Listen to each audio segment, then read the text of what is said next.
कृपाय विश्वोत्पत्त्यादि Hathaway तापत्रय विनाशाय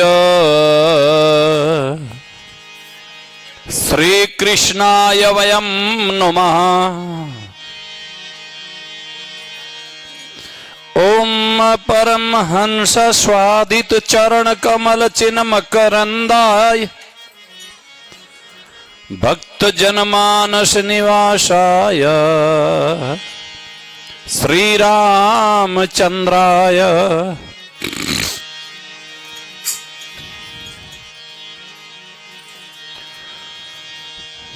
सीतानाथ समारंभम श्रीरामानंदार्य मध्यमाम् अस्मदाचार्य पर्यन्ताम् वंदे गुरु परंपराम्। वाञ्छा कल्पतरुभ्यश्च कृपा सिन्धुभ्य एव च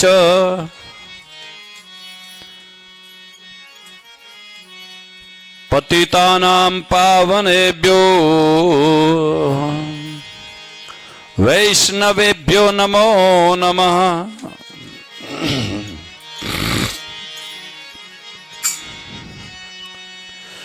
गोविंद मेरो है गोपाल मेरो है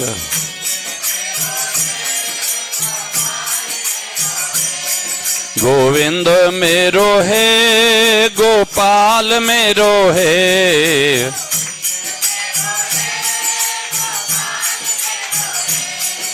श्री बाके बिहारी नंदलाल मेरो है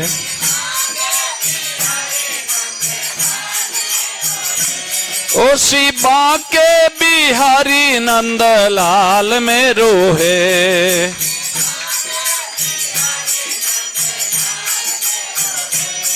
गोविंद मेरो है गोपाल मेरो है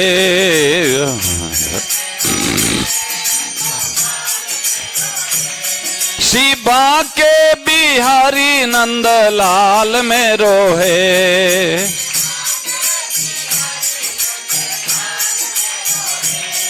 गोविंद मेरो है गोपाल मेरो है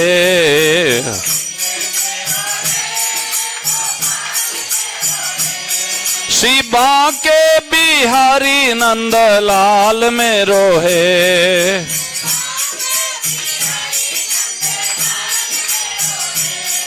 गोविंद मेरो है गोपाल मेरो है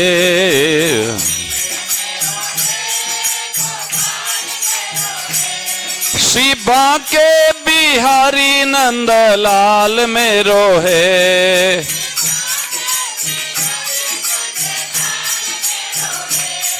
गोविंद मेरो है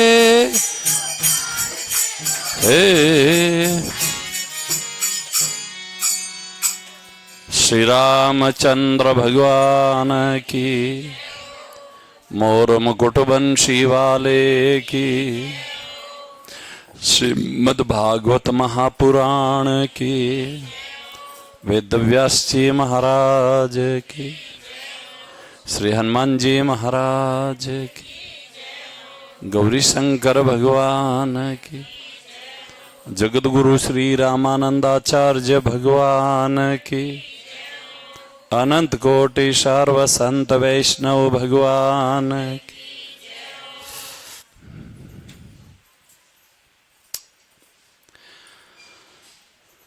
सत्संग में अपने एक चीज समझ में आवे कि सत्संग हमारा जीवन कैसा बीत रहा है वो समझा देती है। जैसे आप कांच सामने लेकर के खड़े हो तो कांच आपका चेहरा बता देगा कि आपका चेहरा कैसा है। ऐसे ही सत्संग हम कैसे हैं, कहाँ खड़े हैं, जो भगवत प्राप्ति के लिए हम निकले हैं, तो उसमें हमारे में कुछ हम आगे बढ़ रहे हैं कि नहीं बढ़ रहे हैं, कि हम कहाँ खड़े हैं, ये सत्संग बता देती है। सत्संग तत्काल जीव को शुद्ध करती है, लेकिन उस सत्संग को ग्रहण करने से, सत्संग में बैठें, सत्संग में जो हम सुनते हैं उनको कुछ जीवन में उतारने का प्रयास करें, तो सत्संग हमें तत्काल शुद्ध बना देती है। मंजन फल पे किए तत्काला। अब जहां तीर्थ जाते हो, उन तीर्थ में थोड़ा खतरा भी है। जाना चाहिए तीर्थ, लेकिन खतरा भी है। सावधान नहीं रहे तो गड़बड़ हो सकती है, जेब कट सकती है, नदी में बहाव में जा भी सकते हैं कोई, और जाते भी हैं। सत्संग में कोई खतरा नहीं है। सत्संग से हमारे जीवन का निर्माण होता है। सत्संग रूपी तीर्थ में स्नान करने से हमें सब कुछ प्राप्त हो जाता है। संत समाज रूपी तीर्थ, गोस्वामी जी कहे, सुनी समझहि जन मुदित मन मज्जहि अति अनुराग, ले ये चारि फल अछत तनु साधु समाज प्रियाग। साधु समाज संत सत्संग जो है वो प्रयाग का तीर्थ है। प्रयाग में तीनों नदियों का संगम होता है, त्रिवेणी। ऐसे ही संत ज्ञान वैराग्य भक्ति आदि की जो बातें बताते हैं, यह त्रिवेणी, इसमें कोई स्नान करे तो चारों पदार्थ की प्राप्ति हो जाती है। धर्म, अर्थ, काम और मोक्ष। संतों की एक ही कामना रहती है कि भगवान की प्राप्ति की। संतों का एक ही धन है, भगवान का नाम जप और साधु सेवा। अर्थ, संतों का जो धर्म एक ही है, भगवान का भजन करना। तो साधु समाज रूपी प्रयाग में स्नान करने से, सत्संग में बैठने से, बड़ा सत्संग का दरिया नहा लो जिसका जी चाहे। इसमें जिसका जी चाहे वो स्नान कर सकते हैं। सत्संग हमें बढ़िया शिक्षा प्रदान करती हैं। सत्संग से ये समझ में आता कि हमें कैसी जगह बैठना चाहिए, कहाँ नहीं बैठना चाहिए, क्या करना चाहिए, क्या नहीं करना चाहिए, क्या खाना चाहिए, क्या नहीं खाना चाहिए। सब सत्संग में हमारे सत्संग से समझ में आता है। जब तक आहार शुद्ध नहीं होगा, जब तक हमारा मन स्थिर नहीं हो सकता। आहार की दृष्टि से जब देखा जाए तो अभी वर्तमान में आहार सबका बिगड़ा हुआ है। सबका यूं बिगड़ा हुआ है। एक दूसरा का जूठा खाने से भी बुद्धि खराब होती है। तो आप परोसकारी करने वाले क्या करते हैं आप में? अब तो ये जो परोसकारी करते हैं वो छू करके रखते हैं रोटी, तो हाथ जूठा हो जाता है हाथ, और सबको एक दूसरा का जूठा खिलाया जाता है। तो ये भी विवेक नहीं है कि हम किसका जूठा खा रहे हैं, ऐसा क्यों करते हैं, वो भी पता नहीं है। बाजार का घी में केमिकल हमने ऐसा भी सुना कई बार चर्बी भी पकड़ी गई, कई बार घी में इतना मिलावट। अब मिलावट आप न्यूज सुनते हो, आज ही कई कुंटल मिलावटी पनीर पकड़ा गया। तब बाजार की चीज खाते हो वो आपको बीमार बनाती है। हम मैसूर में थे तो मैसूर में कोई नमकीन लेकर के आए बाजार की। हमने ऐसे ही प्रतिज्ञा नहीं कर ली, बहुत कुछ सामने आने के बाद में हमने निर्णय किया कि नहीं, कुछ नहीं खाना बाजार का। नमकीन की थैली लाए और के महाराज नमकीन खाओगे। उस दिन शायद हमारे मन में क्या आ गया, मैं तो नहीं खाऊंगा भाई नमकीन। हालांकि ये कमजोरी है हमारी, नमकीन हमें अच्छी लगती है। हालांकि साधु को अपने जीभ को कंट्रोल में रखना चाहिए। भोजन जो मिल जाए अच्छा है, लेकिन है ऐसा नमकीन की ओर थोड़ा सा प्रेम ज्यादा है। उस दिन क्या पता मैंने मना कर दिया, मैं नहीं लेऊंगा नमकीन। संतों से पूछा आप लोगे? हाँ हम तो लेंगे भाई। एक हमारे पुजारी जी बैठे थे, मैं इसमें हम तो नमकीन खाएंगे भाई। खोलो थैली, थैली खोली, उसमें पतंगे, ये लाइट वाले जानवर होते हैं ना, वो उस थैली में मिले। मैंने कहा खाओ, आपको प्रेम है ना, खाओ। उस दिन से बिल्कुल प्रतिबंध लगा दिया कि हमारे को बाजार की बनी हुई कोई चीज ना तो लेनी है और ना ही हमारे आश्रम में अलाउ करते हैं हम। भाई आहार भी शुद्ध नहीं है तो मन शुद्ध कैसे होंगे? अब जो पतंगे, ऐसे कोई विषीले जानवर भी उसमें नमकीन में पड़ गए, उनको भी पका दिया गया, वो पेट में जाएगा, बीमार नहीं बनाएगा तो और क्या बनाएगा?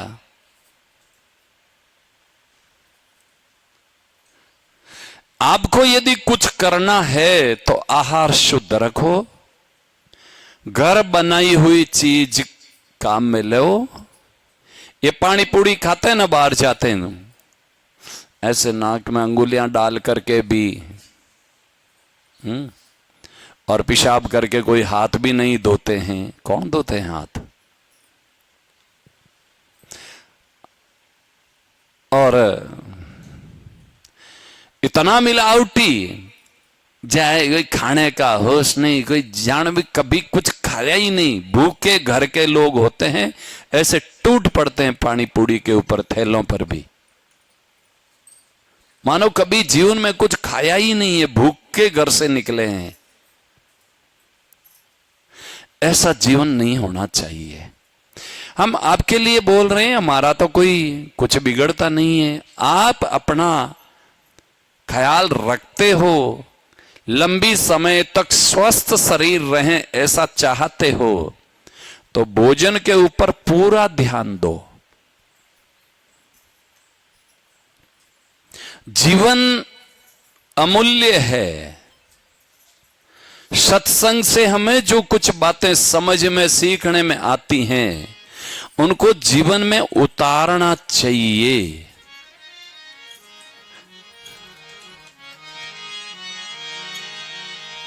हमारे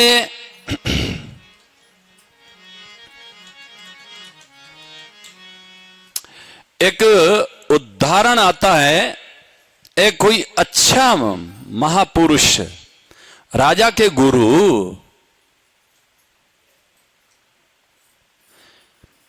राजा ने खूब सेवा की संतों की, और महल में रुकाया गया, ठहराया गया कि भाई रानियों को भी सत्संग सुनाओ।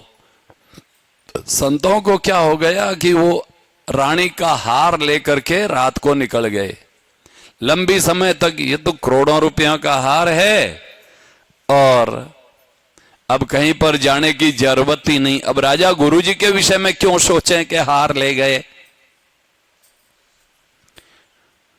गुरुजी के ऊपर तो इतना विश्वास किया जाता है कि किसी प्रकार का संदेह और शंका गुरुजी के ऊपर करना नहीं पड़ता है।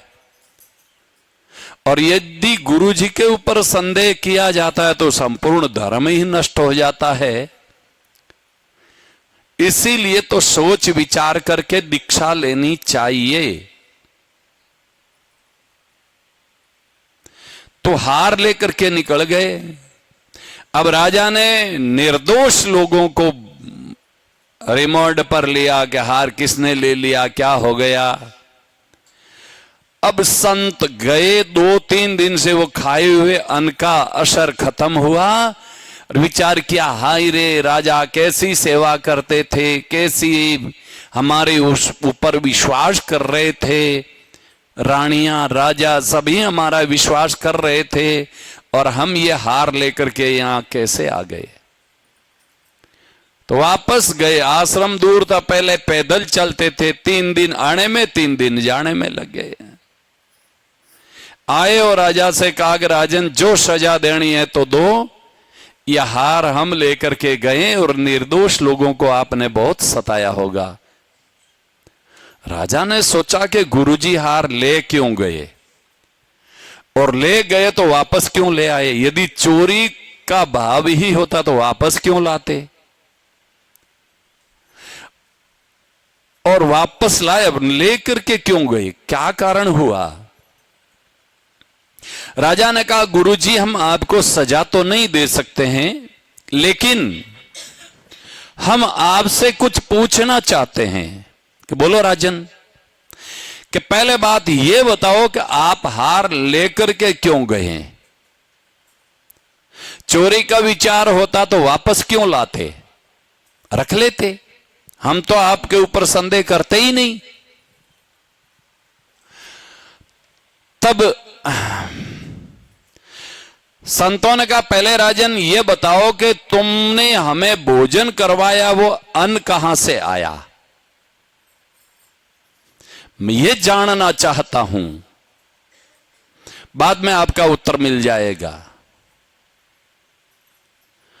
तब राजा ने बताया कि अमुक श्रवणकार ने सोनार ने सोने में खोट ज्यादा मिला दी और उसके कारण लड़की के ससुराल वालों ने कहा कि तुम्हें तो ये सोने की जगह ऐसे ही दे दिया गया, हम तुम्हारा त्याग कर देंगे। तो वहां शिकायत आई तो हमने वो सोनार की पूरी प्रॉपर्टी जब्त कर ली। उसमें घी तेल आदि वो भी शामिल था, वो दोषी थे। तो वो अन्न आपके लिए काम में ले लिया। बस चोरी का अन्न था, इसीलिए हमारा मन खराब हो गया और कोई कारण नहीं था। और जब अन्न का असर खत्म हुआ तो हम वापस ले आए आपका हार। इसीलिए संतों को जब भोजन करवाते हो तो बहुत सावधानी से भोजन बनाते हो, तब भगवान का नाम सुमरण करके बनाना।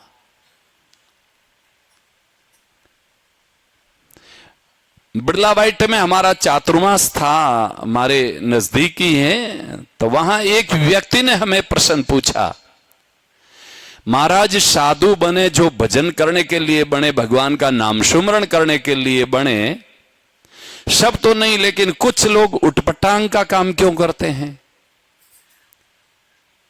उठपटांग जैसे पैसों का लालच है और कुछ है।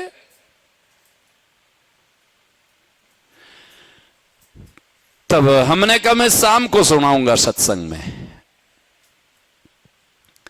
शाम को सत्संग में हमने सुनाया भी कि भाई आपके घर में टीवी का चैनल खोल देते हैं, यहां फिल्मी गाना चल रहा है और उधर भोजन बन रहा है, तो इतना अणु परमाणु अशुद्ध हो जाता है कि आपके घर का भोजन करने वालों की बुद्धि भ्रष्ट हो जाती, चाहे साधु हो चाहे ग्रस्त हो।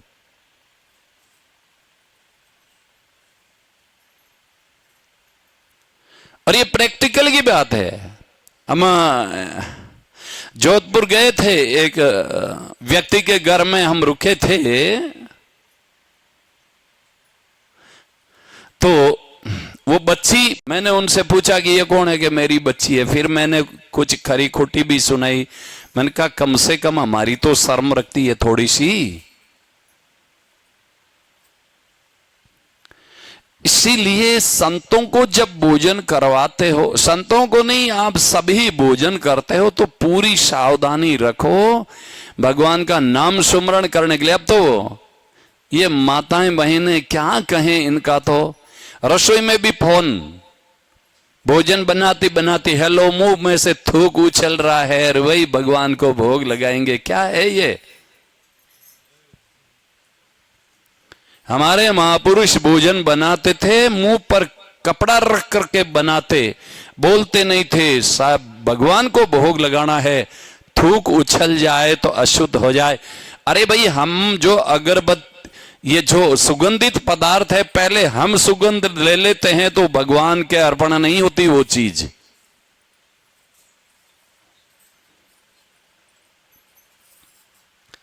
बहुत सावधानी रखनी पड़ती है। अच्छा, फोन है कैसा?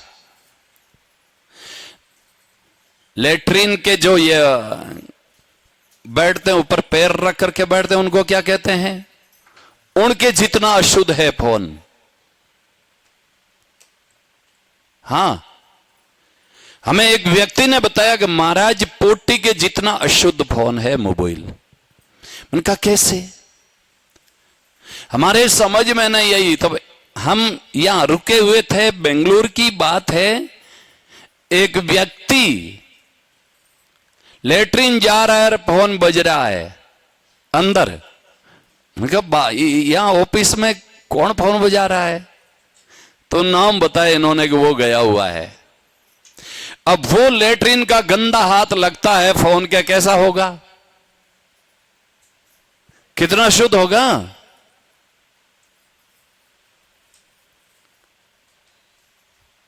कॉमेडी में भी एक बार इन्होंने विषय लिया। हम कॉमेडी किसी की नहीं सुनते हैं, लेकिन ये मुकेश चैनल वाले जो कॉमेडी में शिक्षाप्रद संदेश देते हैं, बहुत धार्मिक विचारों से क्या करना चाहिए क्या नहीं करना चाहिए। फोन के ऊपर भी एक बार कॉमेडी दी। उनके एक बच्चा बाथरूम में लेकर गया, तुम्हें रिचार्ज, ये चार्ज करने का सिस्टम बाथरूम में भी लगा दे में।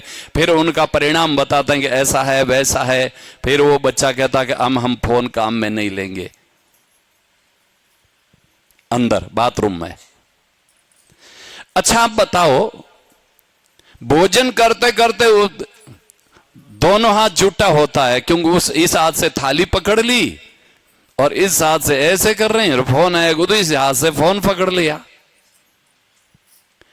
और भाई फोन उठाते उठाते हम लोगों के लिए भोजन की व्यवस्था करते हैं। मैंने एक बार पूछा था, हम आश्रम में रहते हैं तो मन अच्छा रहता है, बाहर आते हैं तो गड़बड़ क्यों होती है? तो हमने बहुत से, मेरा तो छुपाने के जैसा मेरे पास में तो कुछ है नहीं, जैसा हमारा विचार आता है वैसे बोल देते हैं, चाहे कोई हमें अच्छा माने या बुरा माने, हमारे को तो कोई फर्क पड़ने वाला है नहीं। तब हमने कुछ कारण बताया कि ये कारण तो अधिकांश बच्चियों ने कहा कि हाँ ये दोस्त तो हमारे में है, ये दोस्त तो हमारे में है। मैंने कहा इसीलिए हमारा नुकसान होता है। कई बार तो मन करता है कि आश्रम ना छोड़ें तो ठीक है, भजन करना है तो। फिर विचार करते हैं कि चलो सनातन धर्म की बातें भी तो कौन बताएंगे, हम नहीं जाएंगे तो, ऐसे सब मना कर देंगे तो। कितना अशुद्ध है वातावरण। हम तो साफ कहते हैं कि भैया हमें भोजन कराने वाले से प्रार्थना है कि हमारा भोजन बने तो फोन को बिल्कुल दरकिनार करके भोजन बनाओ। यदि फोन को छूना पड़े तो वापस बढ़िया हाथ दो, नहीं तो हमें निमंत्रण देने की कोई आवश्यकता नहीं है, हमें नहीं चाहिए आपका भोजन।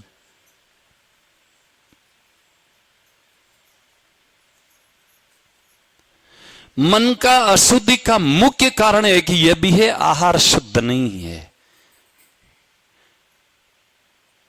कुछ का कुछ गाते, कुछ का कुछ खाते, क्या करते हुए भी भोजन बनाते हैं। अब जो भोजन बनाती हैं, साग सब्जी आई तो पहला बनाती बनाती खा लेगी, कईयों की आदत है। हाँ, और ये बिल्कुल ठीक नहीं है। रसोई में खा लेते हैं। हमारे रसोई में, हमें तो पता नहीं था, इन्होंने एक बार बताया, एक अच्छे घर की रसोई में लेकर के खाने लगे। मैंने बिल्कुल मना कर दिया, दूसरी बार मेरे आश्रम में मत आना तू। हमारा जी गलती नहीं, आश्रम में आना ही मत, तेरे लिए आश्रम में जगह नहीं है। तुमने अपने घर के जैसा आश्रम समझ लिया क्या? हमारे यहां अलाउ नहीं है।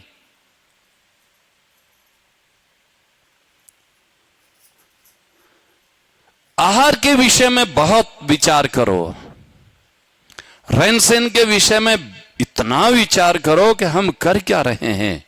भगवान का सुमरण करो। एक भजन सुना दूं, फिर बाद में इसी के ऊपर विषय लेंगे हम। भगवान का सुमरण करते हुए,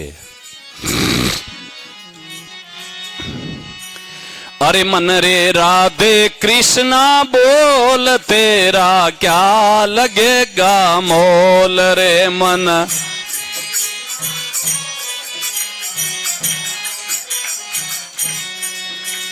क्या लगेगा मोल तेरा, क्या लगेगा मोल, क्या लगेगा मोल तेरा।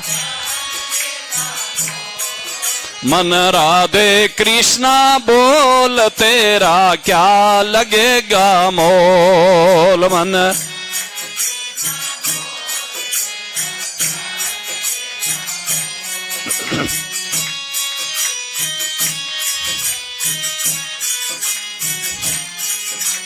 मन पवना की घोड़ी, घोड़ी रे 5 बचेरा। मन पवना की घोड़ी, घोड़ी 5 की बाग मरोड़, तेरा क्या लगेगा मोल। 5 की बाग मरोड़, तेरा क्या लगेगा मोल तेरा, क्या लगेगा मोल, क्या लगेगा मोल तेरा। मन राधे कृष्णा बोल, तेरा क्या लगेगा मोल मन।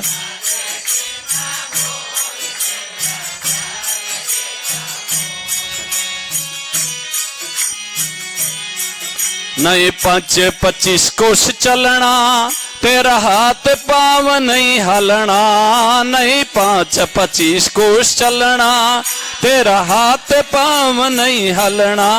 भाई मत कर डावा डोल, तेरा क्या लगेगा मोल। मत कर डावा डोल, तेरा क्या लगेगा मोल तेरा। क्या लगेगा मोल, क्या लगेगा मोल तेरा। मन राधे कृष्णा बोल, तेरा क्या लगेगा मोल।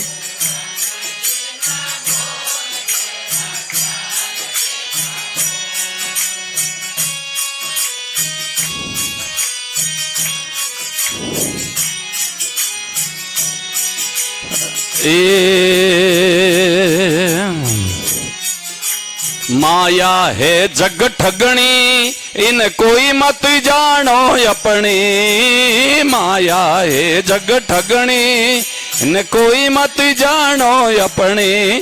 ठगणी का संगड़ा छोड़, तेरा क्या लगेगा मोल।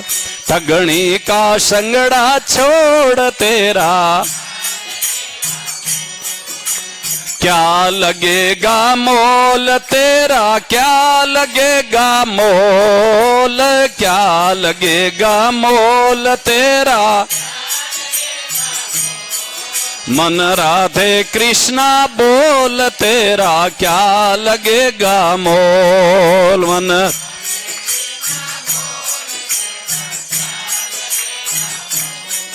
सुखदेव मुनि समझावे तेरो फेर जन्म नहीं आवे। सुखदेव मुनि समझावे तेरो मनडारी गुड़िया खोल तेरा क्या लगेगा मोल। मनरारी गुड़िया खोल तेरा क्या लगेगा मोल। तेरा क्या लगेगा मोल। क्या लगेगा मोल तेरा। मन राधे कृष्णा बोल तेरा क्या लगेगा मोल। मन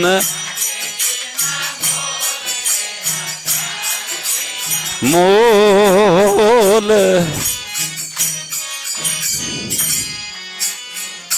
श्री रामचंद्र भगवान जिन मनुष्य ने अपनो कल्याण करनो है उनको तो खान पान रहन सहन सबका ध्यान रखना ही पड़ेगा। और जिनको अपना कल्याण नहीं करना है चाहे जैसा करे। मैसूर में हमारा चातुर्मास था तो एक ने किसी ने निमंत्रण दिया कि महाराज जी आज का भोजन हमारे यहाँ रखो। उनका ठीक है भाई, हम तो जहां भी जाते हैं तो कोई घर घर ले ही जाता है, ले जाने वाले। तो भोजन बनाया, भोजन प्रसाद ले लिया और वो मैं छोड़ने के लिए रवाना हुए तो उनकी घरवाली ने आवाज दी जल्दी आना छोड़ करके महाराज को, आज संडे। हाँ बाया सब इंग्लिश सीखी हो। हाँ मैं नाम तो नहीं बताऊंगा, यहाँ सत्संग में ये समझ आएगी। आपके घर वाले को साथ में लेकर गया, ये बोले हमारे हस्बैंड है। मैंने कहा जो हाँ सब इंग्लिश सीख गई, टूटी फूटी सब जाने।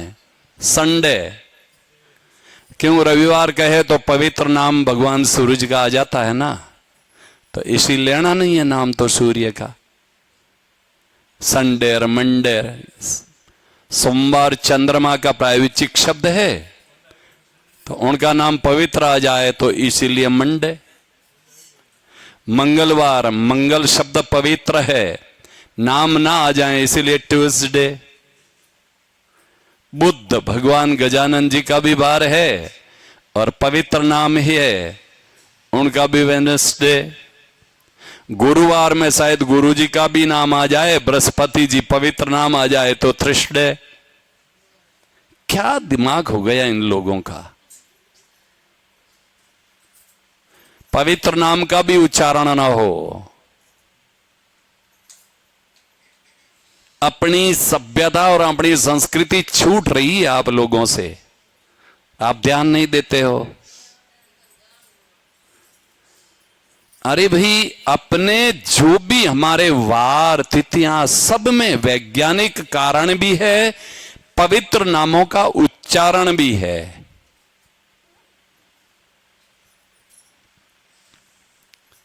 इसीलिए हमें कम से कम हमारी भाषा और हमारी संस्कृति का तो आदर करना चाहिए।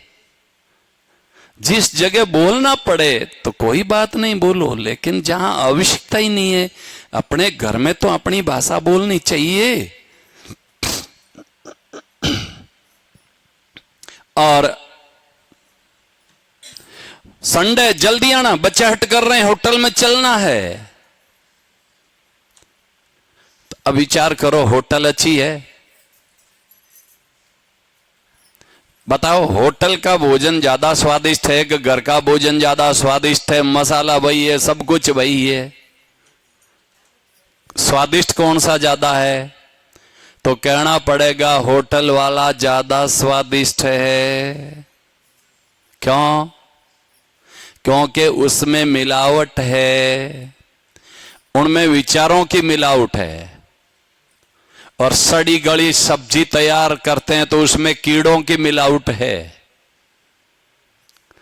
और कई हमारे अभी पवित्र लोग अंदर थूकते भी हैं, न्यूज सुनते हो तो थूक की भी मिलावट है।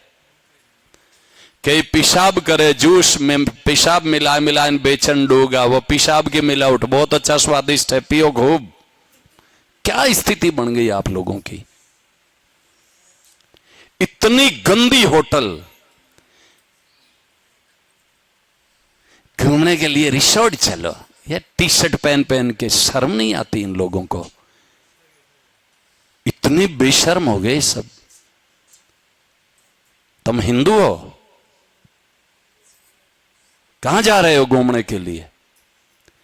अरे भाई जाओ तो तीर्थों में जाओ ना, रामेश्वर जाओ, श्रीरंगम जाओ, तिरुपति जाओ। नहीं, रिसोर्ट में चलेंगे, वही टी शर्ट में फिर स्टेज मात चढ़ाते हैं स्टेज पर कि हम ऐसे जा रहे हैं। इतनी लज्जा खत्म हो गई। तुम अपने बच्चों को क्या सुधारोगे? है आपके पास में जवाब कोई? आप ऐसे टी शर्ट पहन करके घूमती हैं तो आपकी बच्चियां कैसी होगी फिर?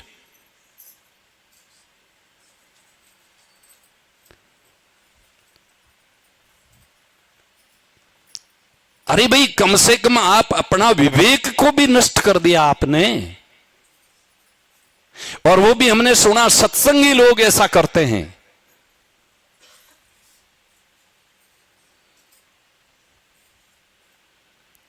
हमारे तीर्थों पर जाते और बढ़िया कपड़ों में फोटो खींच करके चढ़ाते तो चढ़ाओ, आपका शौक मौज है, लेकिन टी शर्ट में फोटोआं चढ़ानी।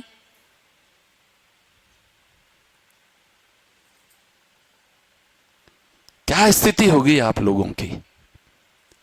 अब फिर रोते, मेरी बच्चियां नहीं मानती, बच्चे नहीं मानते। क्या मानेंगे? आप भी नहीं मानते हो तो वो कैसे मानेंगे भाई?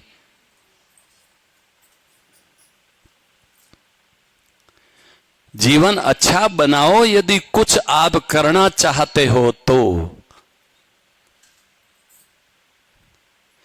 हमारे को फोन आया था, महाराज जैसे बोलते हो कोई आपकी सत्संग में नहीं आएंगे। मैंने कहा आराम से भगवान का भजन करेंगे, नहीं आएंगे तो क्या लेना है।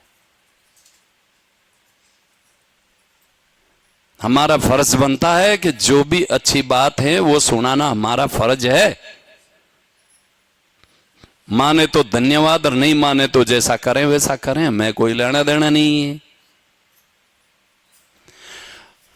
उत्तर प्रदेश आदि में ऐसे कई होटलें पकड़ी गई जिसमें विधर्मी लोग, नाम हिंदुओं का, काम दूसरों का, और पेशाब मिला दे जूस में, थूक लगा करके रोटियां बनानी, कुछ का कुछ मिला देना। मैं तो कई आदमियों को कहता हूं भाई तुम्हें स्वादिष्ट चाहिए तो तुम्हारी घरवाली का सेड़ा मिला दो, अंदर बहुत स्वादिष्ट हो जाएगा भोजन। गंद लोगों का थूक खात के तो आते हो। क्या स्थिति है आप लोगों की। अभी कुछ समय पहले हम गए थे मैसूर, प्रियापटना आदि वहां घूमने के लिए, तो उन लोगों ने बताया महाराज 200 लड़के बीमार हो गए होटल से भोजन मंगवाया तो, और उसमें 1-2 की तो मौत ही हो गई। और वहां पे वो लोग होटलों में खाने के लिए, घूमने के लिए जाती हैं। आप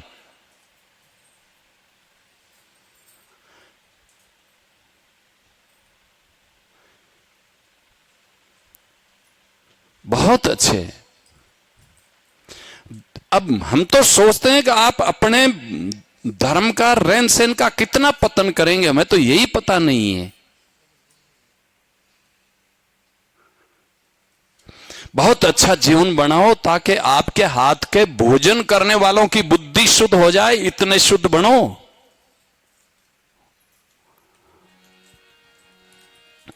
भगवान ने आपको सब कुछ दिया है। होटलों से बढ़िया बढ़िया चीजें आप घर में बना सकते हैं।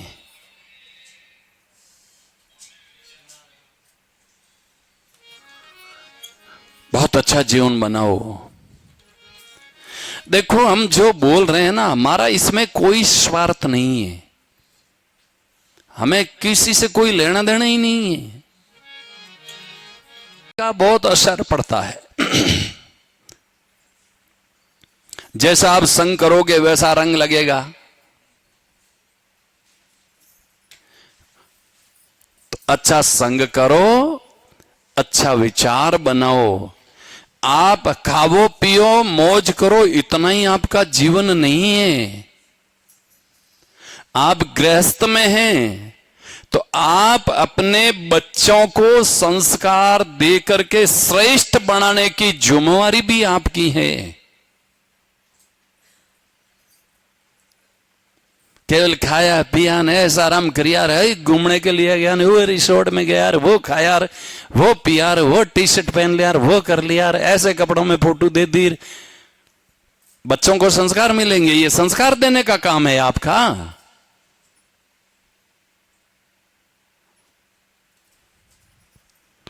संस्कार बच्चों को देने की जिम्मेवारी सबसे ज्यादा माताएं बहनों की है। आदमी निर्लज्ज निकम्मे होकर के कुछ भी करने लग जाएं, लेकिन आप अपने आप को संभाल करके बच्चों को संस्कार दें। हिरण्याकश्यपु महान दुष्ट था, लेकिन मां कयादु ने जो प्रहलाद जी को संस्कार दिया, मां मदालसा ने जो अपने बच्चों को संस्कार दिया, ये माताओं की बहुत जिम्मेवारी होती है। आप अपने संस्कारों की रक्षा करोगी, आप अपनी सुरक्षा करोगी। अच्छे खाओ, अच्छी जगह मत पर रहो, अच्छे विचार रखो और अच्छे बोलो, और बच्चों को आप ही सिखा सकती हैं।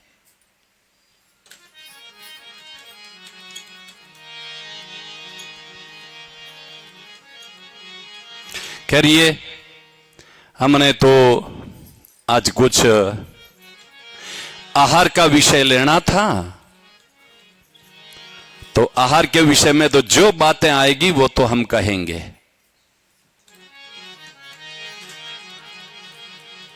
और जहां भी जाते हैं हम सब जगह आहार का विषय जरूर लेते हैं। हम किसी व्यक्तिगत किसी के ऊपर नहीं बोलते हैं।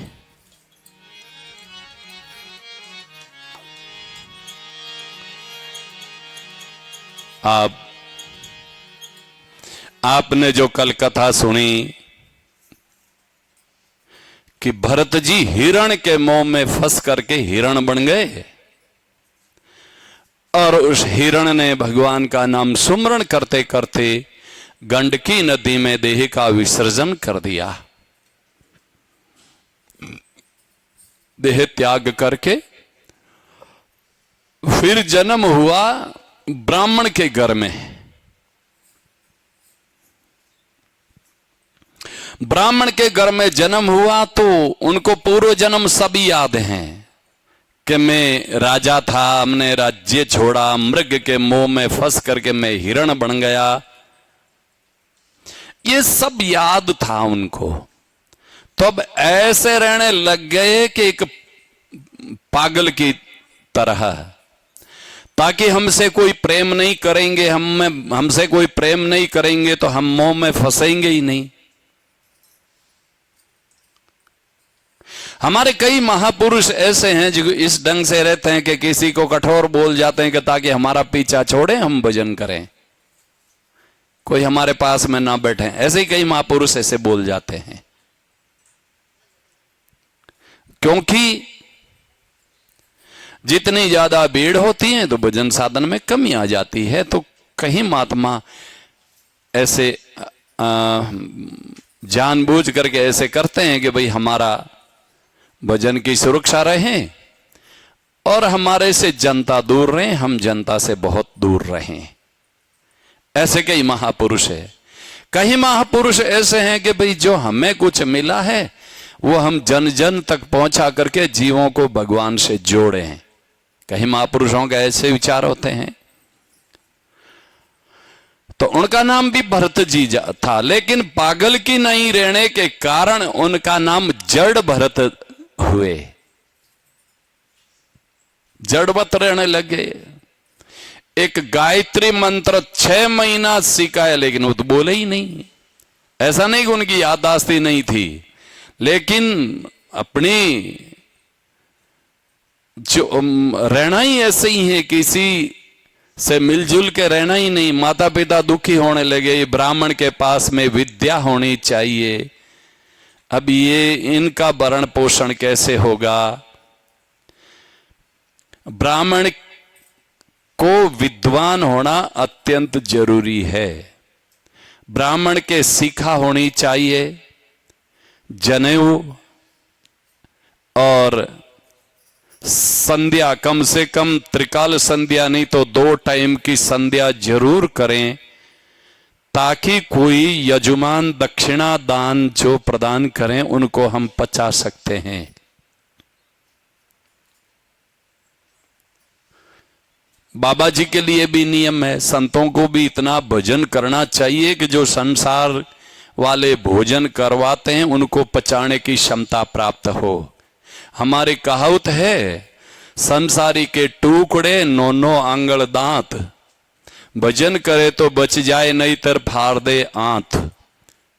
बैल बन करके चुकाना पड़ेगा, इसलिए भजन करना संतों का भी काम है। खूब भजन माला पाठ लगे रहें इसमें। माला पाठ से फिरियो, सत्संग, सत्संग से फिरियो माला पाठ, सांसारिक चर्चा ज्यादा ना करें। ब्राह्मणों के लिए भी है नियम, कम से कम 2 टाइम की संध्या तो प्रातःकाल और सायंकाल की संध्या तो करनी ही चाहिए, क्योंकि सर्वश्रेष्ठ जन्म ब्राह्मण का है।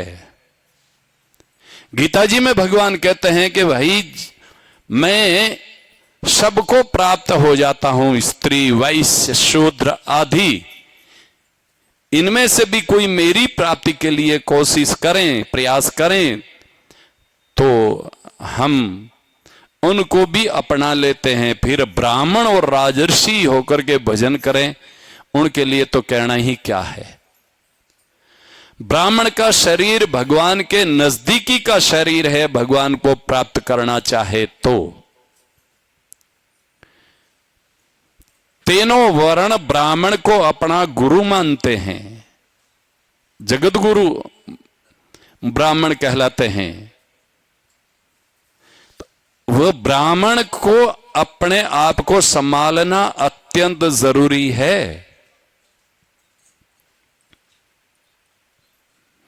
एक भजन भी है, हम वो गाएंगे तो नहीं, गाए दा।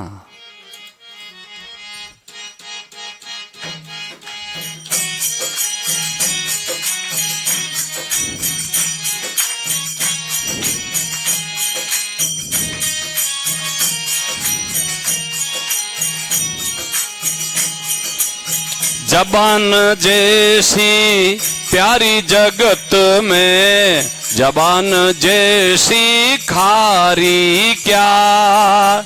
जबान जैसी प्यारी जगत में, जबान जैसी खारी क्या। मनुष्य तन पायो रे बंदा, जीती बाजी हारे क्या। मनुष्य तन पायो रे बंदा, जीती बाजी हारे क्या।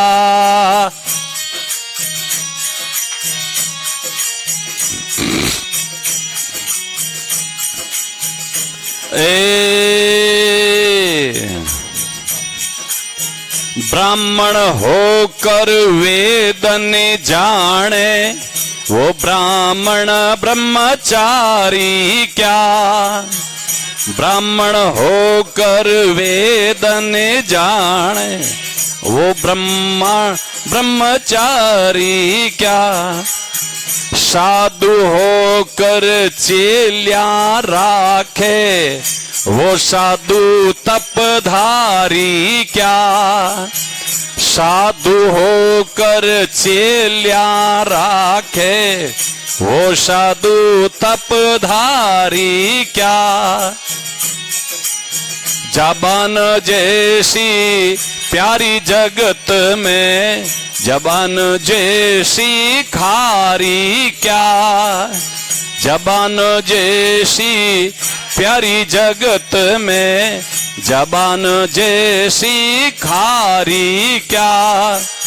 मनुष्य तन पायो रे बंदा, जीती बाजी हारे क्या। मनुष्य तन पायो रे बंदा, जीती बाजी।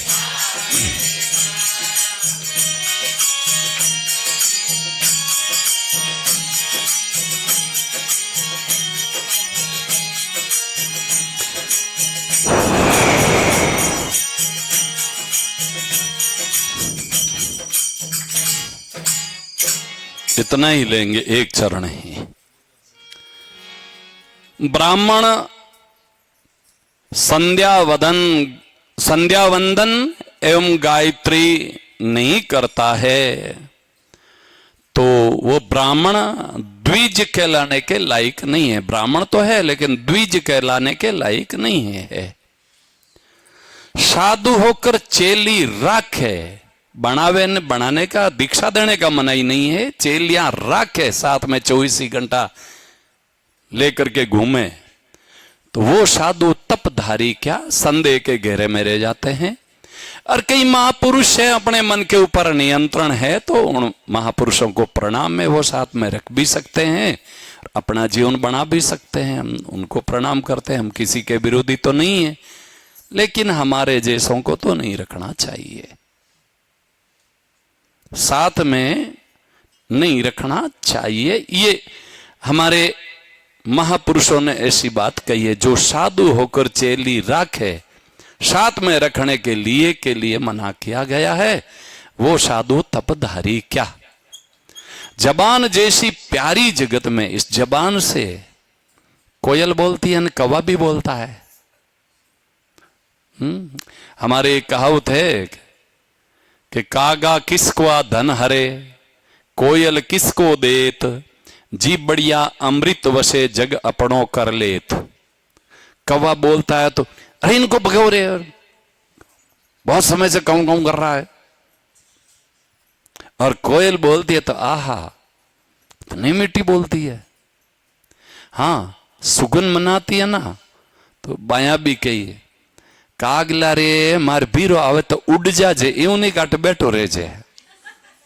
कौवे को कोई नहीं चाहता कि उनकी भाषा अच्छी नहीं है। तो जबान में इतना मिठास भी है और जबान महाभारत के जैसा युद्ध भी करवा देते हैं अटपट बोलने के कारण। इसलिए मानव शरीर की प्राप्ति हुई है, जीत्योड़ी बाजी है, भगवान की प्राप्ति करने का बड़ा अवसर मिला है और साधन धाम मोक्ष कर दरवाजा द्वार ऐसा है। और इनको प्राप्त करके रहिए, जीती हुई बाजी को हारना अच्छी बात नहीं है। जिनको भगवान का सुमरण करना है उनको चमक दमक दुनिया में दिखाना कोई जरूरी नहीं है। उनको अपनी मर्यादा में रहना बहुत ज्यादा जरूरी है। जड़ भरत जी जड़वत रहने लगे, पढ़ाई करने के लिए भेजे तो बिल्कुल नहीं, कुछ पढ़े ही नहीं। अंततः गुरुकुल वालों ने भी कह दिया कि ब्राह्मण देवता ये आपका बालक पढ़ने वाला नहीं है। तो वो माता पिता दुखी होने लगे कि हम हैं जहां तक तो इनकी सेवा फिर कौन करेंगे। माता पिता के मन में ये विचार रहता ही है। तो माता पिता तो उनका अवधि पूरी हुई, चले गए। और अब भाई तो भाई करना चाहे तो उनकी घरवाली नहीं करने देती है। कहानी सुना दूं आपको, बड़ा खतरनाक खेल है। बायां बायों में इतना प्रेम होता है लेकिन शादी होते ही मनमुटाव शुरू हो जाता है। कारण क्या है?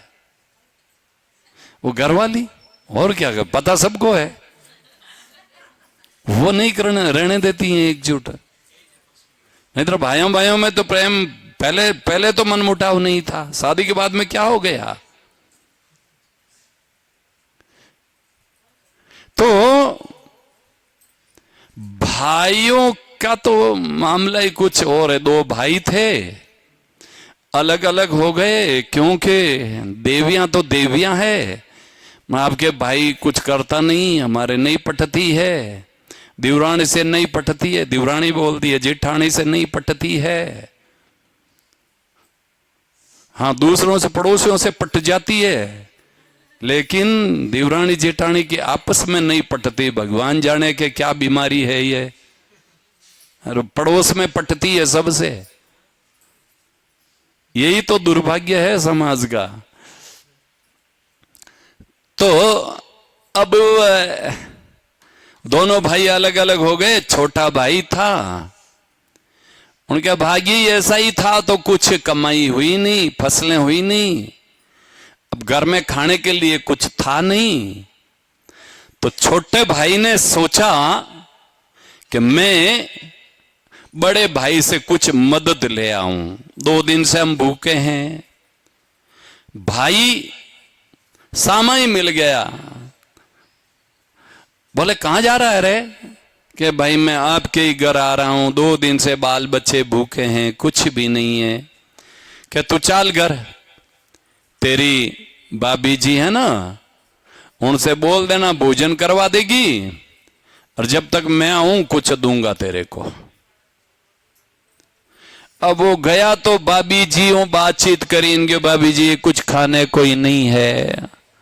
भाभी जी ने कहा देवर जी खिलाने का तो मन मेरा करता है, लेकिन क्या करूं, गट्टी और चूल्हे, चक्की है ना, गट्टी चक्की बोलते हिंदी में, अपन मारवाड़ी में गट्टी चूल्हा, उनको तो चूहा ले गया है ना, ऊंदरा ले गया गट्टी चूल्हा ने।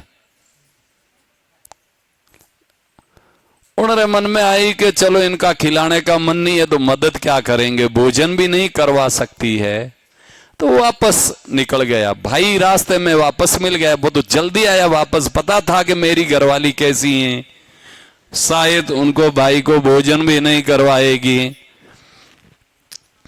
भाई भोजन कर लिया कि भाभी जी ने तो कहा कि भाई चक्की चूल्हे को तो चूहा ले गई, ओंदरा ले गया गट्टी चूल्हा ने। वो कह रहे जा जा जा तू घर हाल। अब वो गयो जो मुंडो उतरी ओडो, आहा। उनके घर वाले ने कहा क्यों आज उदास कैसे हैं आप? बोले देखो मैं उदास इसीलिए हूं कि तेरे पीहर में आग लग गई। मेरे पीहर में आग लगी? कहां?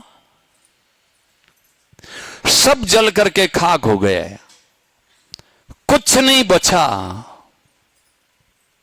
खाने का जो अनाज था वो भी जल गया।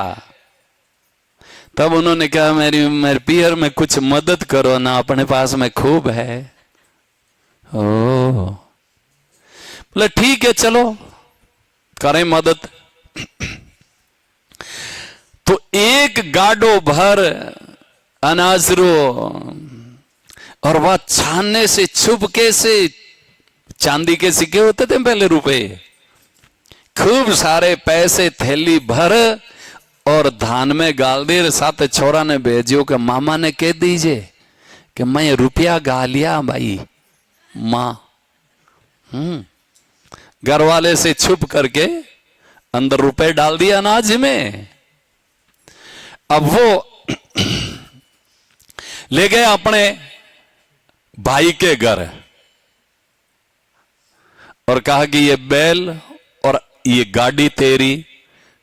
तेरी भाभी जी ने कहा भोजन क्या खिलावें, गाड़ा भर करके पहुंचाओ।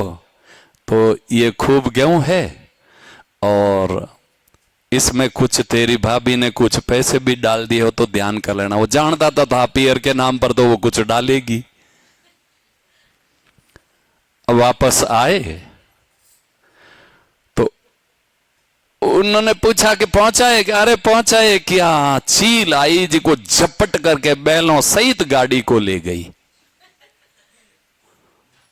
रास्ते में ही। तो बोले चील कैसे ले गई गाड़ी को कि तेरा चक्की चूल्हा को चूहा ले गए, ऐसे ही चील ले गई, और कैसे ले गई?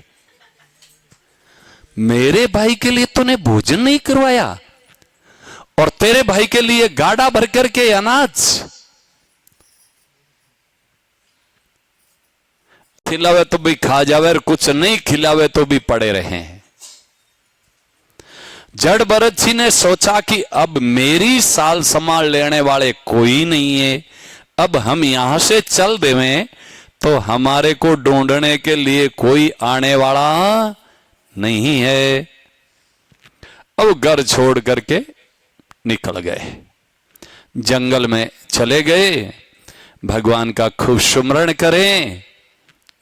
हम तो आज जैसा याद है जानकारी, हमें बचपन में कोई जड़ भरत जी की कथा सुना देते तो हम कुछ भी याद नहीं करते। भगवान का भजन ही करना था। ये मन में आता कि कैसा जीवन होगा ऐसे महापुरुषों का। अब जटा किसी वृक्षों में अलूझ जाए तो खड़े हो जाए, महीना महीनों तक खड़े रह जाएं कि अच्छा आप हमें यहां रोकना चाहते हो। सब में ईश्वर को देखे, वृक्षों में ईश्वर, चिट्टी में ईश्वर, पशुओं में, पक्षियों में, सब जगह ईश्वर का दर्शन करते हैं वो। इतना बढ़िया जीवन, और यही तो भक्ति है। सब में ईश्वर को देखना ही भगवान की प्राप्ति है। नहींतर भगवान सामने आकर के खड़े हो जाएं तो भी भला नहीं होगा। दुर्योधन के सामने खड़े थे भगवान, भला हो गया क्या दुर्योधन का? रावण से युद्ध हो रहा है, रावण बोल रहा है कि युद्ध करना मेरे से सीख, तू जानता ही नहीं है। भगवान को बोल रहे हैं। सब जगह भगवान का दर्शन करना और संतों के बताए हुए साधना के अनुसार हम भगवान की प्राप्ति करेंगे। साधन करते करते भगवान सामने प्रकट हो जाएंगे तो हमारा कल्याण हो जाएगा।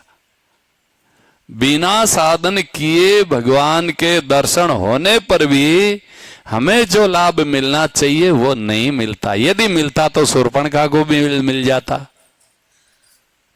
किसी को भी नहीं मिला।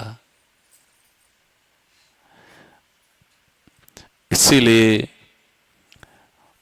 गुरुमुख के द्वारा बताए हुए साधन करके भगवान का स्मरण करके हम हमारा जीवन सफल बना सकते हैं। ये बात है। एक दिन जड़ भरत जी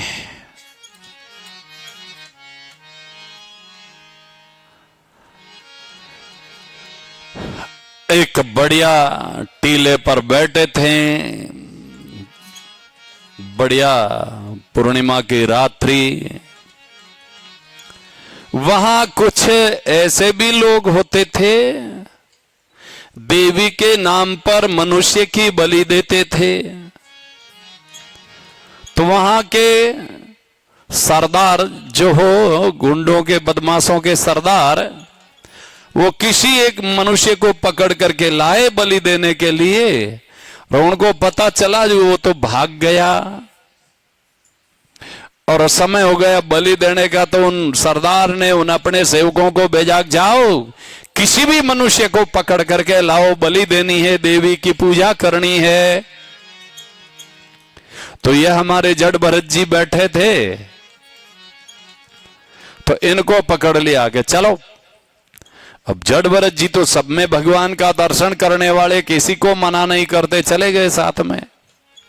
खूब मीठा खिलाया तो खूब खाया, स्नान करवाया, स्नान कर लिया, बढ़िया कपड़ा पहनाए, बढ़िया कपड़ा पहन लिए और बोलो चलो अब देवी के सामने चलो, हम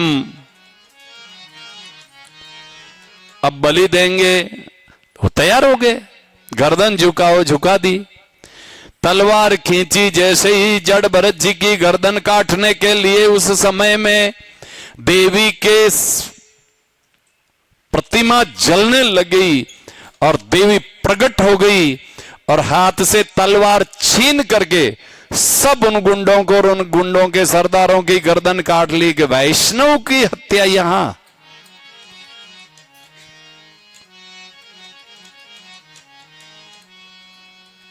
जड़भरत जी वापस अपने स्थान पर जंगल में घूमने लगे। भगवान का भजन करते हैं ना, उनका कोई कुछ भी नहीं बिगाड़ सकता है। उनके सभी देवी देवता सभी रक्षा में लग जाते हैं कि ये भगवान के भक्त हैं।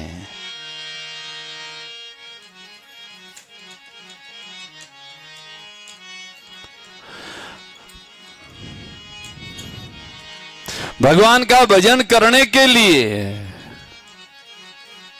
मानव शरीर मिला, भजन करने वालों को कुछ विचार करना चाहिए कि भगवान का भजन करने का अंदर लगन कैसी होनी चाहिए। अपना मारवाड़ी भजन है कि सभी बोलाइएगा।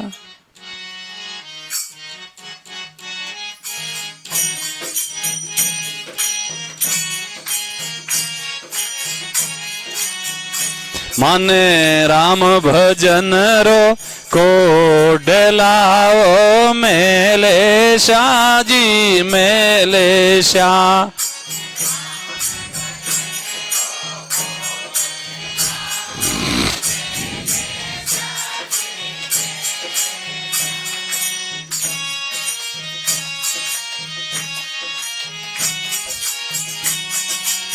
काम क्रोध को करो रवाना,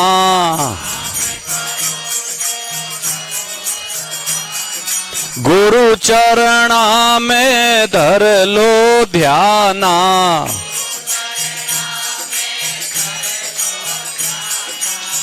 मन माया से मोड़ लावो मेले शाह जी मेले शाह।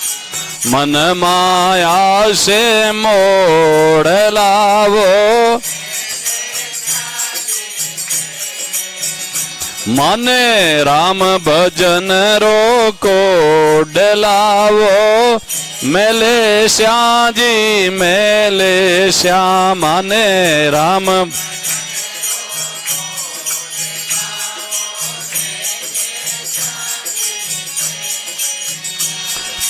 पर तिरिया को समझो माता,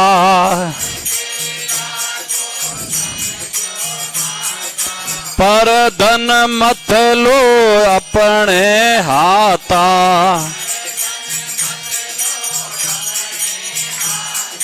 पापरी मटकिया फोड़ लाओ मेले श्याम जी मेले श्याम। पापरी मटकिया फोड़ लाओ माने राम भजन रो को डलाओ मेले श्याम जी मेले श्याम।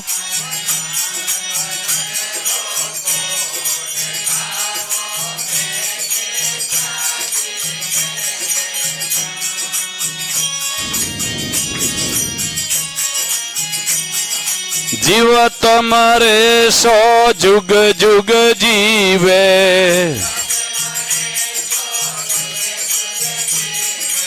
आत्म ज्ञान अमी रस पीवे। सारी ए बात छोड़ लावो मेले शाह जी मेले शाह। सारी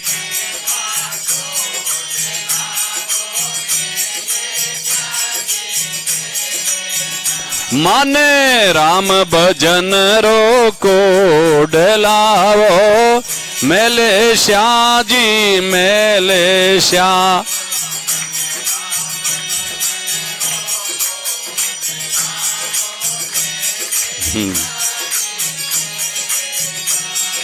राम भजे और राम रिझावे,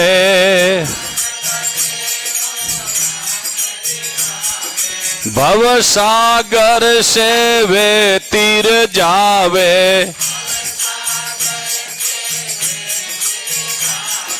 गरीब भंवर कहे जोड़ लावो, मेले शाह जी मेले शाह, गरीब भंवर कहे जोड़ लावो, माने राम भजन रोको डलावो, मेले शाह जी मेले शाह।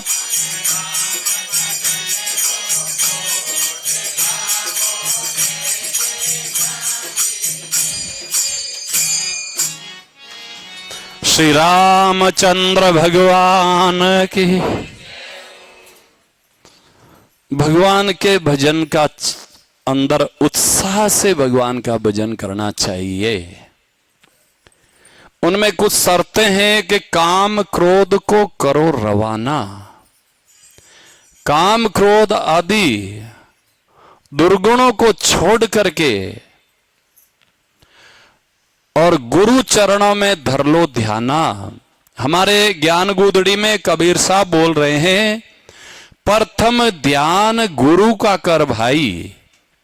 भगवान के साधन में बैठते हैं हम तो सर्वप्रथम गुरु जी को याद करके उनका ध्यान करके फिर भगवान में लग जाना चाहिए।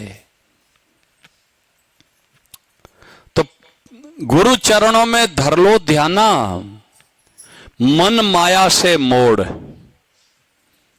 जब भजन में बैठे हो, जब तक सुमिरन कर रहे हो, जब सब प्रकार से मन हटा करके केवल एक भगवान का चिंतन करना चाहिए। जब यहां से जाना पड़ेगा ना, एक दिन जाना पड़ेगा संसार छोड़ करके, तो हम जो कर रहे हैं, अच्छा कर रहे हैं, बुरा कर रहे हैं, हम आपको धोखा दे सकते हैं लेकिन भगवान को धोखा नहीं दे सकते हैं, वो सब जानता है। और लंबी समय तक तो आपको भी धोखा नहीं दे सकते हैं, क्योंकि एक दिन कपट सामने, हाँ कपट खुल ही जाता है। ले को ले बटे राई राई रो, एन राज को नहीं बटे पोपा बाई रो। जो भी हम अच्छा कर रहे हैं, बुरा कर रहे हैं, वो भगवान से छुपी हुई बात कुछ भी नहीं है। दो चेला बनने के लिए गुरुजी के पास में गए, गुरुजी चेला बना लो, तो दो चिड़िया दी बना करके चित्र, कोई न देखे वहां जाकर के इनकी गर्दन तोड़ दो। तो एक तो गया जो कमरे की खिड़कियां वगैरह बंद करके, क्या लाइटा वाइटा बंद करके कोई नहीं देखता, उनकी गर्दन तोड़ करके ले आया। गुरुजी लो कि कैसे तोड़ी, कि ऐसे हमने कमरे की खिड़कियां बंद कर दी, वो ऐसा कर दिया, वैसा, ऐसे हमने गर्दन तोड़ दी। दूसरा जो व्यक्ति था, उन्होंने कहा गुरुजी हम तो वापस यूं ही ले आए। क्यों आपने नहीं तोड़ी गर्दन? के महाराज जी आपने कहा कोई ना देखे वहां इनकी गर्दन तोड़ो। तो सर्वप्रथम तो ईश्वर सब जगह देख रहे हैं, ईश्वर से छुप करके कुछ भी नहीं है। तो ईश्वर देख रहे हैं तो हम कैसे गर्दन तोड़ सकते हैं इनकी? तब बोले कि तुम ही शिष्य बनने के लायक हो। इसके ऊपर एक भजन भी है, बोलिए सब भी बोलाइए। मेरे मालिक के दरबार में सब लोगों का खाता मेरे,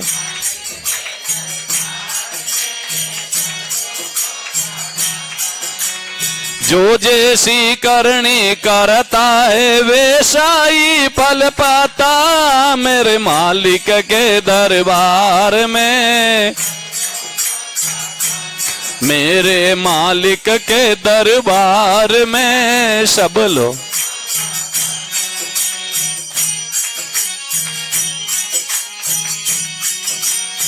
क्या साधु क्या संत गिरस्ती क्या राजा क्या रानी, क्या साधु क्या संत गृहस्थी, क्या राजा क्या रानी। प्रभु की पुस्तक में लिखी है सबकी कर्म कहानी, प्रभु की पुस्तक में लिखी है सबकी। अंतर्यामी नाम उसी का, अंतर्यामी नाम उसी, सबका हिसाब मिलाता मेरे मालिक के दरबार में, सब लोगों का खाता मेरे मालिक के दरबार।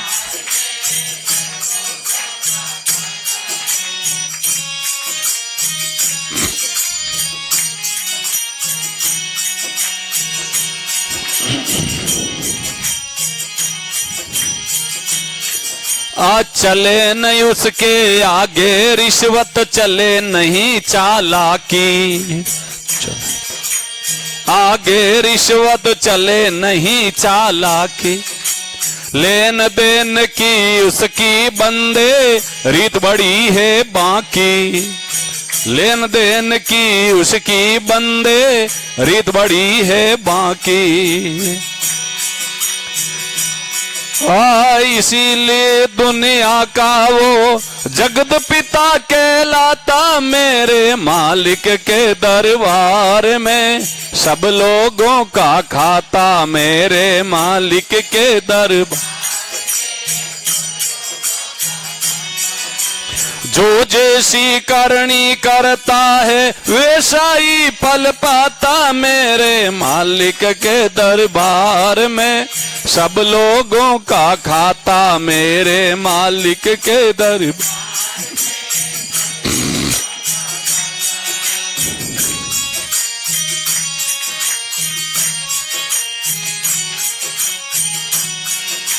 बड़े बड़े कानून प्रभु के, बड़ी बड़ी मर्यादा, बड़े बड़े कानून प्रभु के, बड़ी बड़ी मर्यादा। किसी को कोड़ी कम नहीं देते, किसी को पायन ज्यादा, किसी को कोड़ी कम नहीं देते, किसी को पायन ज्यादा। समझदार तो चुप हो रेता, समझदार तो चुप हो रेता, मूर्ख शोर मचाता मेरे मालिक के दरबार में, सब लोगों का खाता मेरे मालिक के दरबार में। जो जैसी करनी करता है वैसा ही फल पाता मेरे मालिक के दरबार में, सब लोगों का खाता मेरे मालिक के दरबार।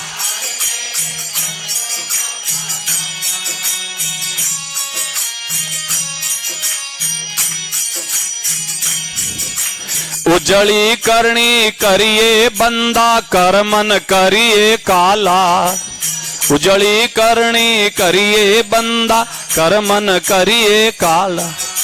लाख आंख से देख रहे हैं तुमको ऊपर वाला, लाख आंख से देख रहे हैं तुमको ऊपर वाला।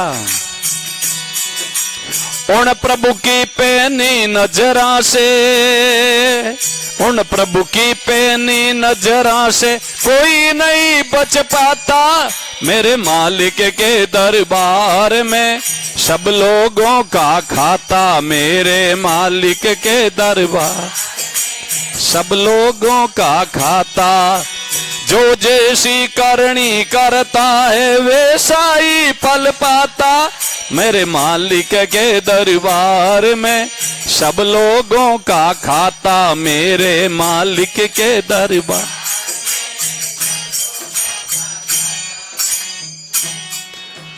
श्री रामचंद्र भगवान की।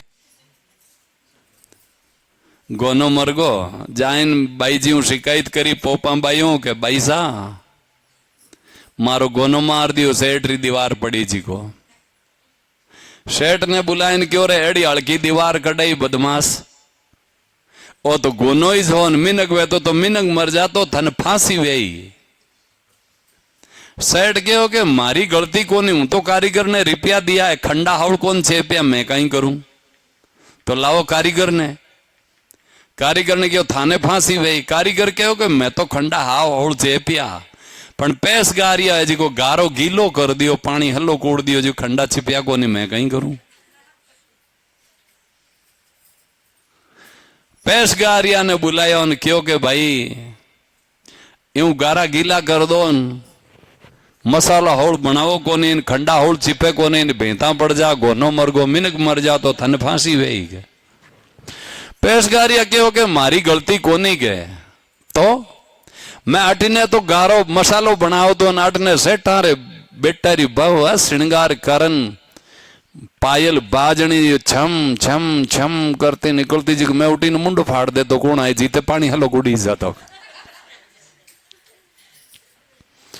हे भगवान, बुलाई सेठारी बैठारी भवने के थारी मौत है। वाकई वैसा मैं तो श्रृंगार सुवागणों जी को तो श्रृंगार ही करूं के, तो एड़ा गूगरा राके पायल में बाजना में जी कौन पायल री आवाज हो लोगारो ध्यान भी डिग जाए। वह बोली देखो सुनार बाजना गूगरा गाल दिया पायल में, मैं कहीं करूं। अच्छा बुलाए सोनी जी ने, सोनी जी एड़ी बयारे हरीम जोड़ान पायला बनाओ जी को लोगारो ध्यान डिग जान, मकान रा मकान बिगड़ जा, थाने फांसी गई। अब सोनी जी किन रोके वे, सोनी जी बोली जी कोनी, अब क्यों ले जाओ भाई फांसी में चढ़ा आई दो, तो फांसी रो फंदो ढीलो पड़ गो, सोनी जी री की गर्दन पतली ज्यादा ही, खावणो पीवणो कोई कमीज मिलतो हो, धंधा में रहे होता जो थाक्यो रहा दुबड़ा पतला जाइन क्यों, क्योंकि पहले फांसी रो फंदो ही आगो पाछो काटो ढीलो करता तो पूछन करता पोपा भाई ने। पोपा भाई ने क्यों कि सोनी जी री गर्दन पतली है, कहीं करा के बराबर आवे जिकाने पजाई दो, जिनी गर्दन जाडी है उन्हें पजाई दो, अपन तो कोई ने फांसी देनी है। गाँव वाला विचार करियो कि बाबा जी बैठा ही जे रसगुल्ला खावे 12 साल बिया, आर कोई आगे न कोई लारे, आर ठीक है नहीं।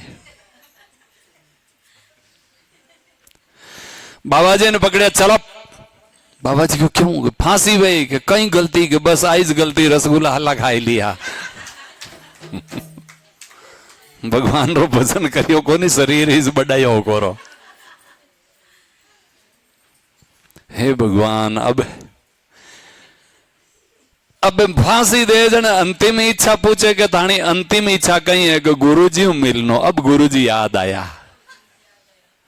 2 सिपाही साथे गया, गुरुजी मिलाया, गुरुजी चर्चा हुई, गुरुजी चेला जी आपस में सीखी गा गए अपन लड़ाई करा के फांसी माते मैं छड़ू, कोई बातड़ी बन जा तो बन जा भाई। अब गुरुजी हाथ आएगा, दोनों ही लड़े एक दूजा धक्का दे, फांसी मने हुक्म भी ओढ़ो चलो मैं छड़ू। गुरुजी के तपस्या मारी हले ओढ़ी, एक बार फांसी मैं छड़ू। जाइन पोपम भाई ने क्यों 2 लड़े फांसी माते चढ़ने वास्ते, किने फांसी दा कि मैं देखूं, फांसी मात चढ़े जी को तो रोवे ने लड़े क्यों। पोपम भाई आइन दे क्या बूझियो संतान लड़ो क्यों हो फांसी माते चढ़ने। गुरुजी कहो कि आज बढ़िया चौगड़ियो है, सिद्धि योग है, इन महीने फांसी माते चढ़े जिका ने इंद्रो राज मिले, तपस्या मारी करियोड़ी, मैं गुरु हूं फांसी माते मैं छड़ू। चलो कहो कि नहीं मैं 12 साल भी आटे तपस्या करी जन फांसी रो हुक्म मने भी हो तो इंद्रो राज मैं करूं। पोपा भाई क्यों सबको भगाओ फांसी मारी, मारा बाप री ईश्वर 18 राज कर लियो, इंद्रो राज मैं इज करूं। भाई जी छट गया फांसी माते। तो बे पोपा भाई या थे धर्मराज जी री बात के वजन हाथ पोपा भाई री बात केवाड़ो के केवाड़ो थाने भोला बनावे लोग, कोई पोपा भाई आन की कोनी हा राम जी रा भजन करना पोपम बाई री कई बात कहवाड़ो मैं तान हूं आई दी पोपम बाई री बात। हाँ बाया बोली है कोई जाटी जेलावे के भाई जेले छोड़े को नहीं बचे कोई केवो भले। हाँ क्या धर्मराज जी री बहन ही पोपा बाई की जगह लिखोड़ो मारे तो ख्याल ही नहीं आयो। धर्मराज जी री बहन तो है जमुना जी जाए निनाण करो सब पाप माफ हो जाई। तो ले को ले राई राई रो आगे राज को नहीं पोपा भाई रो। इसीलिए उजड़ी करनी करिए बंदा कर्मन करिए काला लाख आंख से देख रहे हैं तुमको ऊपर वाला। भगवान के दरबार में सबका हिसाब किताब है। किसी को ऐसे हड़के कर्म नहीं करने चाहिए जिनसे हमारा जन्म बिगड़ जाए। जहां भी रहते हो जिस जगह रहते हो ईमानदारी से रहो, ईमानदारी का आहार लो, शुद्ध व्यवहार रखो, शुद्ध खान पान रखो, शुद्ध विचार रखो और भगवान का सुमिरन करो। कहीं टाइम भी हो भाई। अब एक दिन राजा राहुगण चार आदमियों ने पालकी में जोते उड़ा ऊपर विराजा राजा राहुगण कपिल मुनि के पास में जावे सत्संग सुनने के लिए। रास्ते में एक कहार ने बुकार आएगी ताव आई गयो और कहो कि महाराज एक कहार की तबीयत अच्छी नहीं है कि किसी को पकड़ लो यहां से। तो ए जे जड़ भरत जी बड़ा तगड़ा मोटा शरीर बनियोड़ो बढ़िया निश्चिंत रहे जगानो शरीर बने भाई। चिंता चित्ता से भी बुरी है। चिंता में मोटापो तो बढ़ जाए पर मुंडो जूतों गुटीड़ो वेजी वे जाए कालो पड़ जाए चिंता होना। जिनके चिंता नहीं उनका चेहरा देखो चमक देखो उनकी क्योंकि उनके कोई चिंता तो चिंता करने की कोई आवश्यकता ही नहीं। चिंता चित्ता से बुरी है। चित्ता एक बार में जला देती है। चिंता तो जब तक जिए जब तक अंदर से अंदर जलाती रहती है। तो महात्मा जी निश्चिंत थे। आज चेहरा पर तेज ये शरीर ताजा ये ठीक है। पकड़ लिया चलो पालकी उठाओ। तो वो तो किसी को मना करने वाले थे नहीं। अब पालकी उठावे तो समाधि लग जाए ध्यान लग जाए तो यों। अब दूसरे खींचे तो वो किससे खींचे। पालकी का बैलेंस बिगड़ जावे। राजा रे माथर महीने लागे बचीड़ आठी ने राजा चिल्लावे रे क्या कर रहे हो कि नया है वो गड़बड़ कर रहा है। तब राजा ने कुछ खरी खोटी सुनाई। तू दुबड़ा पतला है कटाक्ष करियो क्यों शरीर मोटा जो है ना। तू दुबड़ा पतला है तू बहुत देर से चल रहा है तू थक गया है तुम्हें ध्यान नहीं है मैं राजा हूं मैं ऐसा दंड दूंगा याद रखेगा। तो किसी की परवाह नहीं करते फिर चलने लग जाते। और चिट्टियां आए तो छलांग लगा दे ऊपर से चिट्टी ना मर जाए। एक बार तो तगड़ी छलांग लगाई जो राजा और सब नीचे। राजा बड़ा क्रोधित हुआ। तो जानता नहीं है मैं राजा हूं तुम्हें वजन लगने लगे क्या। तुम इतना मोटा ताजा और ये पालकी ढोने में सक्षम नहीं है। अब जड़ भरत जी बोलने लगे कि बताओ किसको वजन लगेगा। आज कह रहे हो कि तू मोटा ताजा है। ना तो मैं मोटा हूं ना मैं दुबड़ा हूं ना मैं लंबा हूं ना मैं छोटा हूं। वजन किसको लगेगा। एक लकड़ियों जोड़ करके उसका नाम दिया गया पालकी। वो कंधे पर कंधे का वजन पैरों पर पैरों का वजन पृथ्वी पर ऐसे करके तत्वों का वर्णन करने लग गए। और एक माटी का ढेला ऊपर बैठा वो अपने आप को राजा मान रहा है। हमारे को दंड देने में किसी की भी क्षमता नहीं। आप अहंकार से किसको सजा दोगे? शरीर तो मैं हूं नहीं। और ये जिस सत्संग के लिए जा रही है तो कोई महापुरुष है। राजा चरणों में गिर पड़े, बोले महाराज जी हमारे को पहले तो आप क्षमा कर दो। हम जो सत्संग में जा रहे थे वो सत्संग हमें यहां ही मिल गई ही है। आपने कभी सोचा कि हम शरीर से अलग हैं? आपने कभी सोचा कि मैं आत्मा हूं, मैं भगवान का अंश हूं? आप परिचय देते हो, मैं अमुक का बेटा हूं, और मैं अमुक की बेटी हूं, और मैं अमुक की पत्नी हूं, और अमुक का बहन हूं। और ये कभी परिचय देते हो कि मैं भगवान का अंश हूं? असली परिचय तो यही है। ना तो किसी की कोई पत्नी है, ना किसी का कोई पति है, ना किसी की कोई बहन है, ना किसी का कोई भाई है। इस जन्म में जो संबंध जुड़ा है, पूर्व जन्म में कौन कहां थे कोई पता नहीं। अगला जन्म कहां हो जाएगा, जैसा कर्म करोगे वहां भेज दिया जाओगे। केवल ये मान्यता, जब तक ये स्वीकार नहीं करोगे कि मैं भगवान का अंश हूं अंदर से, व्यवहार में भले कोई कितना ही परिचय दे, अंदर से यही स्वीकार करना चाहिए। कम से कम ये स्वीकार कर लिया जाए मैं वैष्णव हूं, मैं भगवान का अंश हूं, मैं भगवान का दास हूं। कैलाश जी, चैतन्य महाप्रभु ने अपना परिचय दिया, मैं ब्राह्मण नहीं हूं, जो शुद्ध ब्राह्मण थे। मैं क्षत्रिय नहीं हूं। क्या है आप? गोपी व्रतु चरण कमलियो दासानुदास, दास दासानुदास। भगवान के चरणों के जो दास है, उन संतों का दास हूं मैं। तो हमारा परिचय जो है,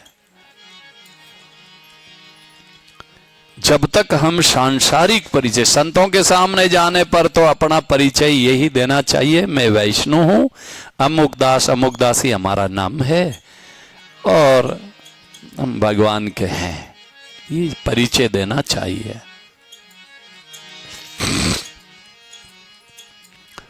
शरणो सदगुरु दयाल रो, मुख हृदय हरि नाम, नित व्रत संगत साधुरे, जीवन मुगत सुख राम। जड़ भरत जी ने जो बहुवाटिका वर्णन किया है, कैसे जीवात्मा इस संसार में आए, 5 गुंडे, छठा उन गुंडों का सरदार साथ में हो गया, बिजनेस के लिए आए, ऐसे जो वर्णन करते हैं वो कभी पढ़ो समझ में आ जाएगा। 5 गुंडे, 5 विषय, छठा मन, सरदार बन गए इनका, और शुभ किए हुए सब कुछ लूट लेते हैं। ब्रह्मानंद जी बोल रहे हैं।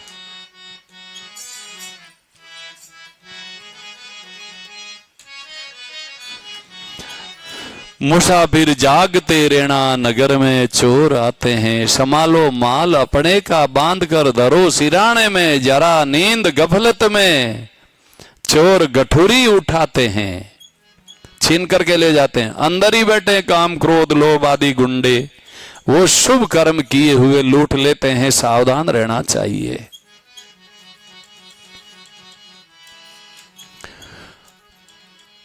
राहुगण कौन था? हमने संतों से सुना है, भागवत में तो ये नहीं लिखा हुआ है, हमने संतों से सुना। वही हिरण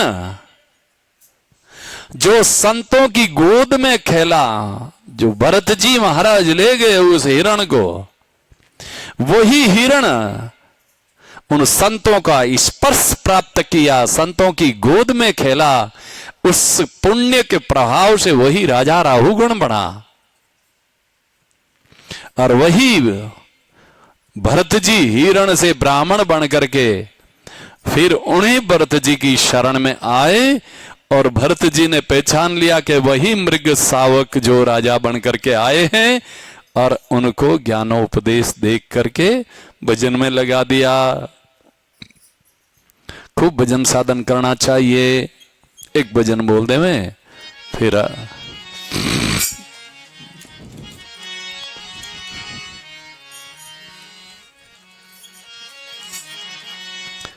सतगुरु शरणे जाय राम भज लेना, हरि भज लेना, तेरो अवसर बीत्यो जाई राम ने भजना, तेरो अवसर भी जाई राम।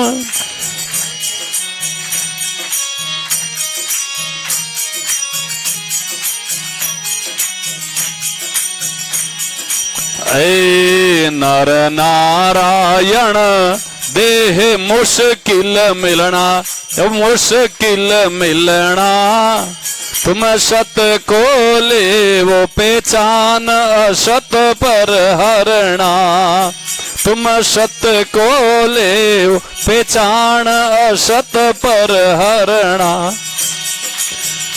ओ सतगुरु शरणे जाय राम भज लेना, हरि भज लेना, तेरो अवसर बीत्यो जाय देरी नहीं करना, तेरो अवसर बीत्यो।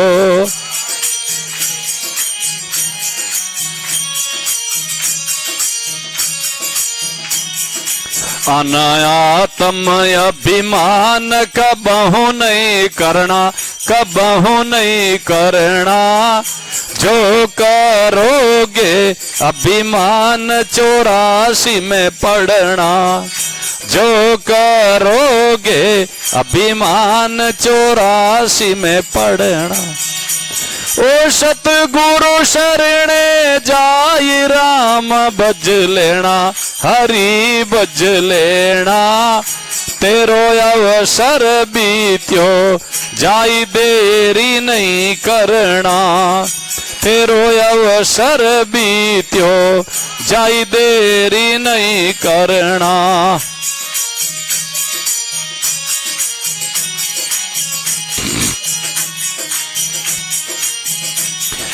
ऐ धन जो बन परिवार थिर नहीं रहना, थिर नहीं रहना, यो जाता नहीं लागे वार साच सुन लेना, यो जाता नहीं लागे वार साच सुन लेना।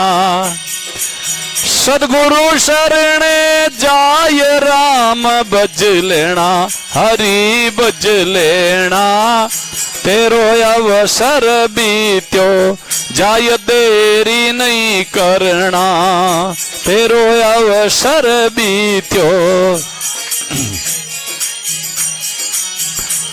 अरे उतरिया चाहो पार गुरु का ले ओ शरणा, गुरु का ले ओ शरणा, तुम सदा रहो आधीन ध्यान हरि धरना, तुम सदा रहो आधीन ध्यान हरि धरना।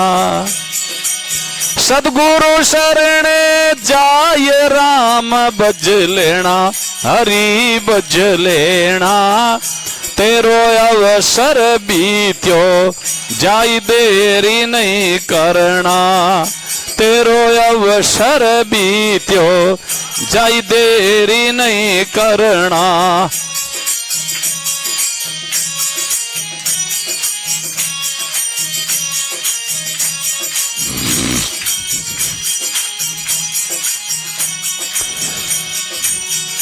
ऐ गुरु सुख राम अमर कबहु नहीं मरना, कबहु नहीं मरना, ईश्वर स्वरूप संभाल रहो गुरु चरणा, ईश्वर स्वरूप संभाल रहो गुरु चरणा। जाय राम भज लेना, हरि भज लेना, तेरो अवसर बीत्यो जाय देरी नहीं करना, तेरो अवसर बीत्यो जाय देरी नहीं करना।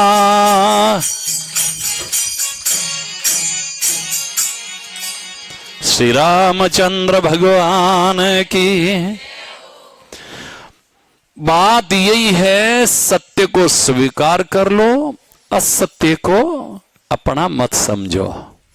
सत्य क्या है? तीन ही काल में जिसका नाश नहीं है वो सत्य है, और एक क्षण भी स्थायी नहीं रह सके वो असत्य है। संसार और शरीर एक एक सेकंड में बदलते हैं, पल पल में बदलता है। ऐसा थोड़ा ही है कि 100 साल रहा या जिको 99 भर में उम्र नहीं घटी, 12 महीने में ही मर गया, ऐसा नहीं है। जिस दिन से जन्म हुआ पल पल में शरीर बढ़ रहा है, आयु घट रही है, और फिर बढ़ता बढ़ता शरीर, फिर बीमारी लगती है, फिर शरीर कमजोर होता है। ऐसे करते करते करते करते अपनी आयु पूरी करके शरीर नष्ट हो जाता है। तो असत्य शरीर है, संसार भी असत्य है। सत्य केवल परमात्मा है। नास्तो विद्यते भाव और ना भाव विदिते सतः। असत्य वस्तु का अस्तित्व मूल में है ही नहीं। आप जिनको सत्य मानते हो, ईमानदारी से, संसार की स्थिति ऐसी नहीं है कि अब बाप बेटा को धोखा दे रहा है, बेटा बाप को धोखा दे रहा है, बेटी मां को धोखा दे रही है, पति पत्नी को धोखा दे रहा, पत्नी पति को धोखा दे रही। ये संसार में नहीं दिखने में आता है क्या आपको? ये आता है कि नहीं आता है? तो इन्हीं को तो सत्य कह, असत्य कह रहे हैं। झूठ मोट बनते हैं। मैं थाड़ा, हाँ हे भगवान, ऐसा नाटक करते हैं कि मानो कि हम नहीं जिएंगे तो ये बेचारी मरी ही जाएगी। हाँ, इतना नाटक है। इसीलिए कोई किसी का सिवाय ईश्वर के कोई किसी का नहीं है। अरे हजारों चेला था चांगदेव जी के, और जब ज्ञानदेव जी की शरण में जाए कि बलि दो, तो देखा हमारे चेला खूब बलि दे देंगे। उस समय में सब चेला छोड़ छोड़ करके भाग गए। इसीलिए चेलाओं को भी अहंकार करता है ना, वो संत भोले सीधे हैं, समझते नहीं है। कोई किसी का नहीं है। हां, इतना जरूर है, कोई संत की बात माने तो अपना कल्याण कर लेगा, यहां तक ठीक है। ना तो चेलों को पकड़ना चाहिए, नहीं संसार को पकड़ना चाहिए। केवल भगवान के सिवाय हमारा कोई नहीं है, और भगवान किसी चेलों में, किसी व्यक्तियों में प्रवेश होकर के सेवा करवा रहे हैं तो वो ठाकुर जी की महिमा है। भगवान सद्बुद्धि देकर के किसी से सेवा करवा रहे हैं। तो व्यवहार में परिचय देना पड़े वो अलग विषय। अंदर से केवल ईश्वर के सिवाय हमारा कोई नहीं है, ये स्वीकार कर लेना चाहिए। इन केवल सत को ले वो पहचान, और दूसरों को अपना नहीं मानना। ये शरीर भी हमारा नहीं है, इस भाव में रहना, ये असत पर हरना, ये बात है। अनात्म अभिमान कबहू नहीं करना, क्योंकि अभिमान ही सबसे ज्यादा दुखदाई है। तो अनात्म आत्मा को छोड़ करके शरीर, धन, माल, बेटा, पोता, पत्नी, पति, राज, तेज, इन सब का अहंकार करना अनात्म अभिमान है, और ऐसे करने से नरक में जाना पड़ता है। बात यह है। धन, जोबन, परिवार ये कोई स्थिर रहने वाला नहीं है, कभी भी छूट सकता है। हाल टटे गए, चले गए, सब पीछे रह गए। और उतरिया चाहो पार तो केवल गुरु का ले शरणा। शरणा गुरु का किने कहवे? डॉक्टर कहवे कि मर जाओगे सगर खाई तो डायबिटीज, इतना शुगर बढ़ गई है 400 पार। फिर 10 बार सोचे खाऊं कि नहीं खाऊं, खाऊं कि नहीं खाऊं। डॉक्टर ने मना किया। और संत कह देवे कि अमुक चीज मत खाओ, नहीं तो बाबा जी यूं ही करता रहे, यहाँ पर तो गृहस्थी, यहाँ पर हरे को नहीं। संतों की बात नहीं माननी। एक बाया जी गुटखा खा होती, झूठ बोलन शिष्या बन गई हो। कहते गुटखा छोड़ दे, हाँ छोड़ दे बाप जी, मैं तो सीधा साधा हाँ जी को मान लांगे छोड़ दे, छोड़िया कोने कम होती उनके बाप गुटखाऊ पेट में कैंसर होएगा, डॉक्टर कहना छोड़ दिया गुटखा, छोड़ना ही बड़े नहीं मर जाए। बाप जी मैं गुटखा छोड़ दिया, मैं मार कहना थोड़ा ही छोड़िया, डॉक्टर कहना छोड़िया तो हम इतने खुश हो जाएं कि हमारी शिष्या ने गुटखा छोड़ दिया तो मैं खुश होने की जरूरत नहीं, तुमने तो डॉक्टर को गुरु माना है और वो भी कैंसर होकर के कैंसर ने छुड़ाया गुटखा। संतों की बात माने तो तुरंत शीघ्र भला हो जाए भाई। तो हम शिष्य और शिष्या कैसे माने, कोई बात ही नहीं मानते हैं तो केवल औपचारिकताएं आप करते हो, दीक्षा ले ला, मैं राजी वे जावा के चेला भेंट बढ़िया कर दी थे, राजी वे जाओ कि मारे गुरुजी बन गा, लेकिन दोनों ही धोखा खाई रिया हो। हाँ नहीं तो गुरुजी रे पयाऊ भलो वे और नहीं चेला जी रो भलो वे, जटा तक आज्ञा रो पालन नहीं करो, जटा